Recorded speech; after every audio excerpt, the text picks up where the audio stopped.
What's going on, YouTube? This is Jim, and if you're a fan of this game, Halo 5 Guardians, then you already know that the Ghost of Meridian is now live on US servers. And instead of doing my traditional immediate reaction after watching the live stream and after reading the patch notes, I thought I would actually spend a little bit of time with the game, run through the new game types, check out the new maps, the different weapon balances, that sort of thing, and give you guys a more candid response. And that's what I thought I would try this time. So apologies for it being a little bit later, but hey, that's okay. Ghost of Meridian is now live with the new Warzone map. Let's jump right into the discussion on that. Skirmish at Darkstar. What I really liked about playing this map, as I played through it a few times now, is that the frequency in which AI opponents appear is drastically increased from any of the other Warzone maps you will play. And the AI that comes will commandeer warthogs. They're flying around on banshees. They're flying around on, not flying around wraiths, ghosts. It's really a lot of fun because you feel like they've really taken part of the UNSC arsenal and turned it against you. And you don't really see that a lot in the other war zones, and I did like that. In addition, the enemies actually spawn significantly more waves of support enemies, trash as it were, to kind of clutter up the battlefield. And since there are so many, it's a great way to constantly get a small stream of points. As a result, the war zones are faster. You're going to get to that 10,000 goal or destroy the enemy core a lot faster than you would have on some of the other war zones because it's more of a big event when an enemy appears. Here it is almost constant that something is happening. The terrain is really, really cool. It's kind of like a construction site. There's a lot of hills. There's an underground ice cave. There's underground tunnels. There's a big factory in the center. You'll notice, obviously, a lot of the assets are reutilized, so a lot of the things that you have gotten accustomed to in Halo will still be there, so it's kind of a similar layout. That kind of takes away a little bit of the fun, but running through one of the little factory buildings and cutting out, there's like a big piece of equipment there, maybe some kind of like giant forklift or bulldozer type thing. That's really cool. There's a lot of terrain, there's a lot of hills, there's a lot more natural cover than you would expect. But in contrast, there's a lot of wide open spaces. So if you're really hot with a sniper rifle, you're going to like this map a lot. So I really like Skirmish at Darkstar. It is by far my new favorite Warzone area. Battle of Noctis is still really, really good, but I think this one takes the edge. Know that it is only right now in Warzone. It does not have a Warzone Assault variant. I would love to see that. I think the amount of terrain in this game would really benefit some of those fun attack-defend Warzone Assault mechanics, but they're not out yet. Tyrant is the new arena map that is out. I really like Tyrant a lot. It's got this giant sun kind of as a background piece, kind of floating ominously. It reminds me a lot of what Destiny did when you played outside and you saw the different planets in the background. The map is very, very tight corridor based, and that's something that I do appreciate. It's got a very Doom look to it. There's a lot of fire and rocks, and it's outside, kind of like in this crater area. It's a very nice contrast to some of the other maps we have where they take place in or around UNSC structures. Maybe like Fathom, how it's kind of like a weaponized underground base, or Eden, or any of those where it's kind of like more civilized. This is more like down and gritty. This is something that you would expect from something you would almost expect to see in a single player campaign. So I do like it a lot. I recommend you check it out. Now, one thing I want to talk about really quickly with some of the maps that they came out with was that a lot of the maps have undergone minor changes that are not captured in the patch notes. For example, I wrote it down here. Always prepared on this channel. Always prepared. Actually, I actually wrote it down on my phone, believe it or not. Empire, for example, received a significant change. If you recall, on Empire, there's where the flags used to be. There used to be a giant window that overlooked kind of the courtyard area. That is completely walled off now. So it's not as easy to just run and jump through as you did before. You have to come around from either side. And I do like that. It does change the intensity of the map, especially on a CTF. You almost have more of like a base to defend. And I find it slows the game pace down considerably on that map. And for a CTF map, you might think, oh, that's really boring, where both teams just grab the respective flags and kind of hunker down. But it actually does offer a nice contrast to some of the other gameplays, that we've been playing before. In addition, a spunker has been added to Empire. How cool is that, right? Fathom now has a saw. That's the first time we're seeing that in a game. Torque has changed significantly. The centerpiece of Torque, where it used to be closed off, the rocket launcher sat on top of there. That is now gone. It's now a giant donut. And in its place is now an energy sword. Unfortunately, gravity hammers did make the cut on Torque, which is a little frustrating because we all like the gravity hammer. You'll notice that when you go to pick up your Halo 2 legendary battle rifle on the map, it has been replaced with a DMR, and the Halo 2 battle rifle is now on the perimeter, down on the front where an SMG used to be. So a lot of different changes in all the maps. These are just the ones that I noticed. There's probably a lot more, but it's nice to see that the original maps as they've kind of evolved, as we've started to see what works and what doesn't work, that 343 has taken the time to change the loadouts of the power weapons on the map, and just some of the architectural changes. And I do like that. I think that does add a little bit of variety into the game. So I think that is a great, great, great change to the game. I was going to read you guys a few of the other patch notes that I found particularly interesting. In the slew of all the new weapons that have come out, the Tartarus Gavel, which is insane. Man, when you hit that thing, it does a rolling shockwave. It blows enemies back, and it's extremely disruptive. You have the Razor's Edge, which is the new Forerunner suppressor, which includes Super Combine rounds, which is just so cool. Hannibal Mantis, which has a ground stomp, which utilizes an EMP. So for all the vehicles that are close to you, it'll short them out, similar to a charged plasma shot.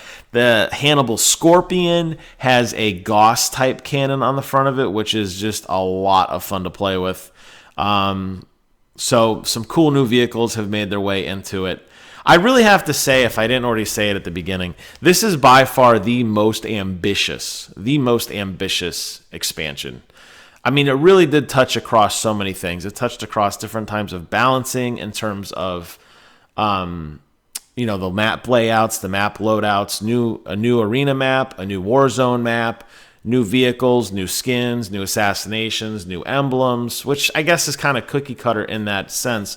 However, it's nice to see that they're touching on everything, and this is such a big content patch to chew through. It's almost 9 gigs. I couldn't do justice just in a single video alone. How about Forge? I don't even play Forge or play with Forge, but slew of new sound effects, new set pieces have been added, a lot of foliage, trees, bushes, ramps, vines, that sort of thing.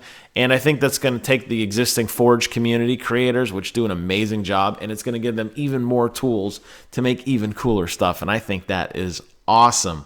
They fixed some exploits in Warzone, so no longer can people hide in the geometry, and there's no way for you to not capture a point. I just experienced that a couple days ago, right before the patch went live, and it is so frustrating when you're clearly in control and you just cannot advance that game because somebody's being an idiot. Boss takedowns in Warzone now. You only have to do 1% of damage to share in that wealth, which is really nice.